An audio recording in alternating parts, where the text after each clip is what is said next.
This is Pink Pantyhose, where comedy meets feminism. I'm your host, Naya, and thank you all for listening to my podcast. You can do anything with your ears. You can clean your ears, you can pierce your ears, but the fact that you're giving me your ears to listen to my podcast, I appreciate you. So, today, we are talking about Cardi B, Offset, why she should take him back, and I'll even share a story about when a guy messed up and apologized to me. So, let me catch y'all up.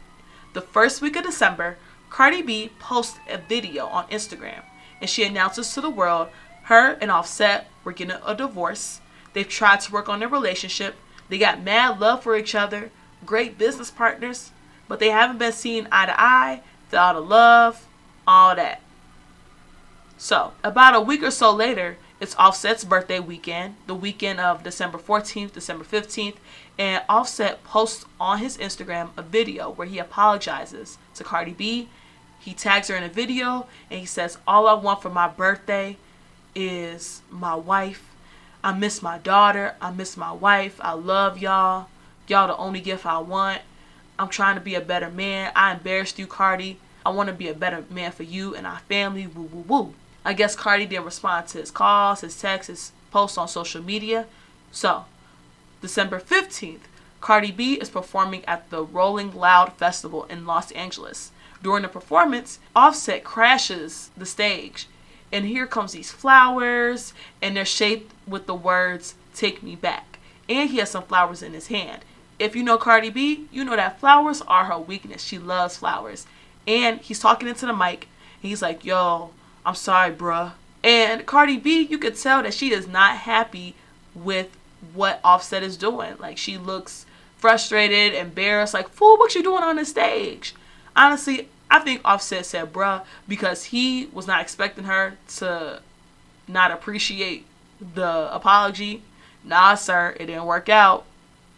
But these are my thoughts on why Cardi B should take Offset back after all these gestures. There is no reason under the sun why this woman should take him back. Offset, this is not the first time you got caught cheating. Emphasis on the words "got caught cheating." Who knows how many times you've done it? This is not your first offense. And what makes this insulting and disrespectful is that men, they don't know how to understand the word no. They don't take women seriously. By him begging for her back, he's undermining her decision. So you know why he's begging for her back? Because her actions are backing up her words. She's ignoring him, not engaging with him, doing whatever. And he's realized, oh snap, she for real, for real. She want a divorce. So this is where the puppy dog eyes come. This is where the crocodile tears come into play and all the begging. Offset. If you would have put all that energy into keeping your manhood in your pants versus making videos and apologizing to her, maybe your marriage would be something right now. Talking about, "Oh, all I want for my birthday is my wife and my daughter Culture." Baby, I don't think you was thinking about Cardi B or Culture when you're sliding in them cheeks. And with the apologies, it would have been cute the first time he messed up, not after multiple times. The video, this is where Offset messed up. He should have been posting Cardi B on his social media before he messed up. Cardi B stayed posting Offset on her social media, putting him in her songs. Offset, he barely gives her shout outs here and there. And I be watching his social media. To be honest, I like Offset from the jump. I thought he was just using Cardi B for clout. Because I did not know what an Offset was until Bad and Bougie. And then when she announced that she was dating him and I found out he was part of Migos, I was like, girl, he a F-boy.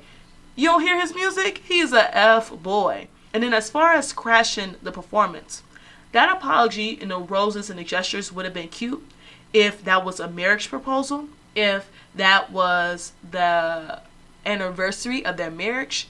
Shoot, if it was the anniversary of the day he vowed to stop cheating after the first time he got caught and no longer cheated, that would have been cute. But he could have waited until she got off stage. He didn't have to interrupt. Better yet, he could have waited until the performance ended. But no, fragile male ego, I need this, I want it now. Like a quick pay loan. It's my money, I need it now. Nah, Offset, it don't work like that. It don't work like that. See, men, they feel like they can get what they want when they want.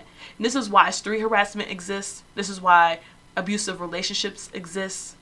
This is why the Mercy Hospital shooting happened. It's because men feel entitled that we should cater to their needs and their wants. And you know what made matters worse? When Offset posted that video, there were celebrities, male celebrities saying, oh, take Offset back. Oh, I respect you for this. Woo, woo, woo. Nah. These were male celebrities that had cheated on their wives. DJ Envy, T.I. Y'all, get out my face with that nonsense. Y'all some hypocrites. Y'all want Cardi to take him back because you knew you messed up in your relationship. Nah, it don't work like that. Oh, the only reason they're cheering him on is because, oh, he's showing emotion from the whole world. Nah, he should have been showing Cardi B off from the jump. Not when you mess up, not professing your love when you made a mistake. It's too late, Offset. Sorry, done deal. What's going to happen? I have no idea. I would be more surprised if Cardi B did not take him back because she loved this guy. I hope if she do take him back. I just don't want her to take it back. I just don't want it. Because he's only going to take you seriously by you not coming back. And this is just going to have to be a lesson to him. I can't hurt the people that I love time after time again. I will admit, there has been times where I have engaged with guys who did me bogus more than once. So the heart wants what the heart wants. I get it. But there comes a time, like Carrie Hilson said, a woman got a breaking point, y'all. But let me tell you about a story where a guy messed up. And he gave me this sorry apology. So, this guy is called No Tooth. He's called No Tooth because he didn't have teeth in the front of his mouth. No Tooth and we came across each other's paths because I worked and went to school downtown and I would see him downtown. And as a creep, I'll admit I'm a creep, I would stare at him for long periods of time and I would just be like, oh, he's so cute. I wonder if he'd ever like somebody like me. Woo, woo, woo. Because he had dimples, he was tall. I love dimples and I love tall men. We randomly find each other on Facebook. No, I did not stalk him. Don't do. Don't try to play me. But I randomly find his Facebook because we had mutual friends. And then I add him. Then he messaged me. And I'm like, hey, loser. And I tell him, like, yo, I think you cute. He was like, I'm not surprised. The way you be staring at me, kind of creepy. But you cute, too. So I invited him to my roommate's birthday party at our apartment. He comes over. We're socializing. He's drinking a bit. I'm drinking. I'm smoking. Woo, woo, woo. He pulls me off to the side. And we start talking about our future. Then we start kissing. And then we go back to the main room with everyone else. And we're caking it up. Because I don't know how to act when I'm with a guy. Like, I'm caked up. Apron, frosting, mixing bowl, all that. I'm caked up, caked up. And then it gets late. And I didn't anticipate him spending the night. I later found out he didn't have money for an Uber. And we start fooling around. A little foreplay, a little kissing, a little sucking, a little touching. This guy attempts to give me head.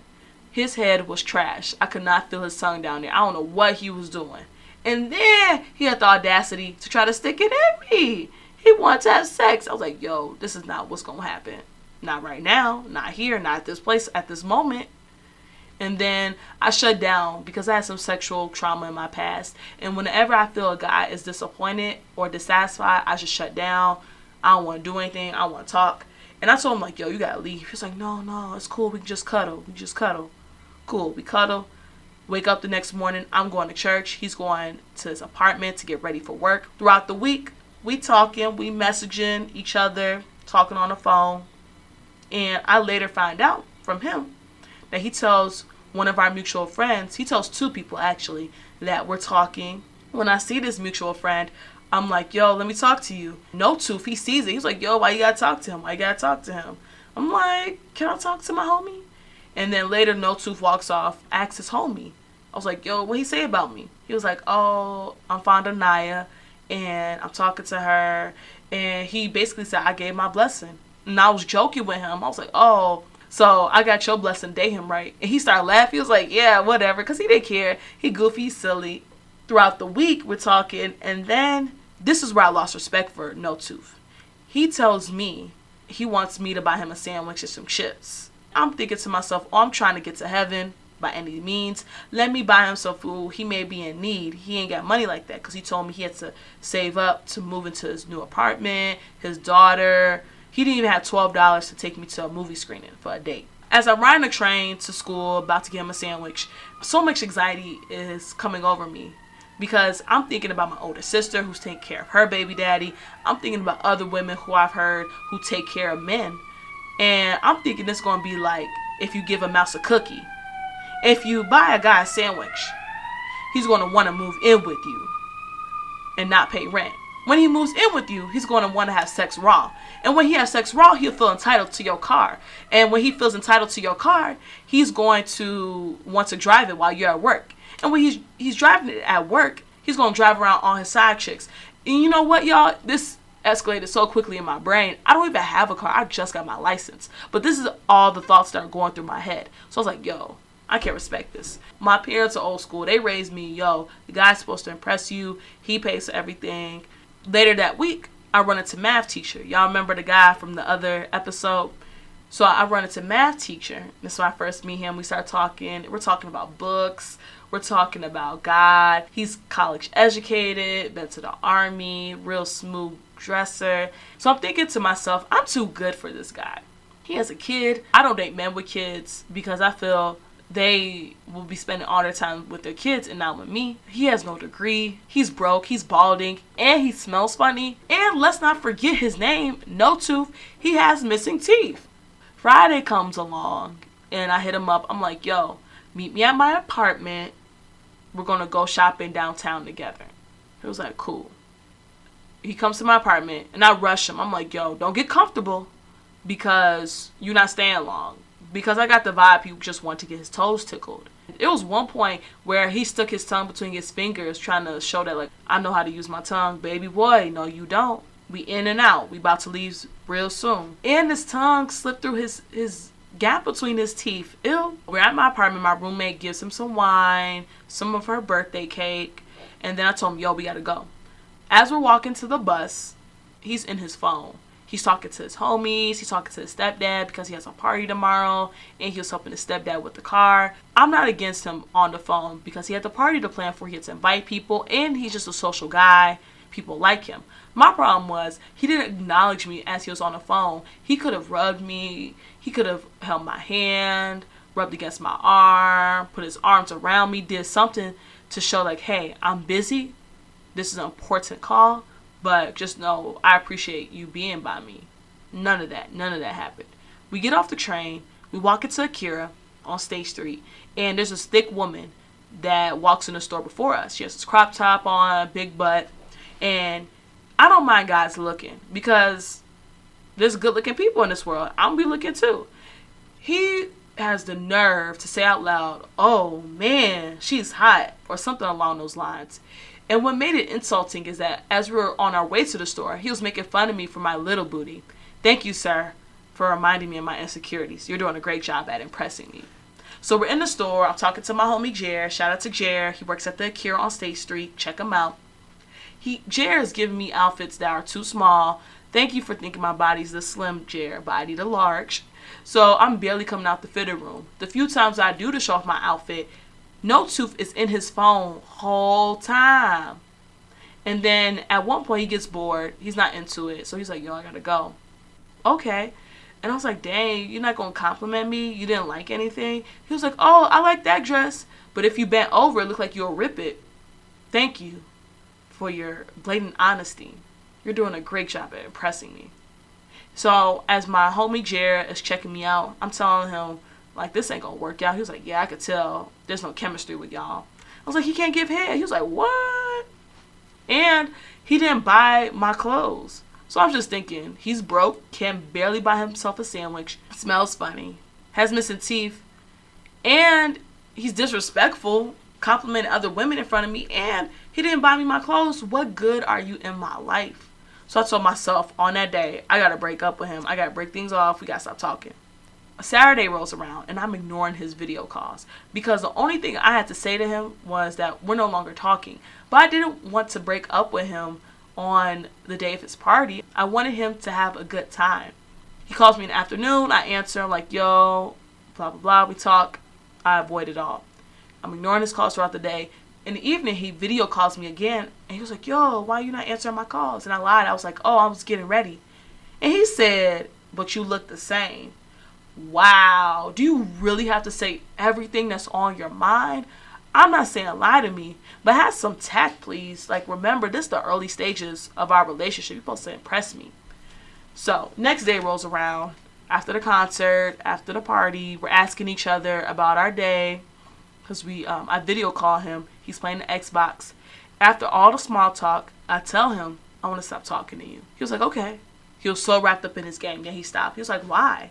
I don't think we're a good fit.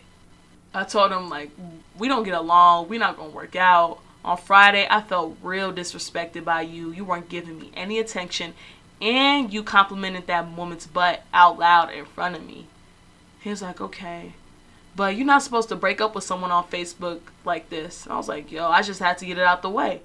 And then we hung up. And he was like, yo, can I take you out for dinner tomorrow? And part of me was excited.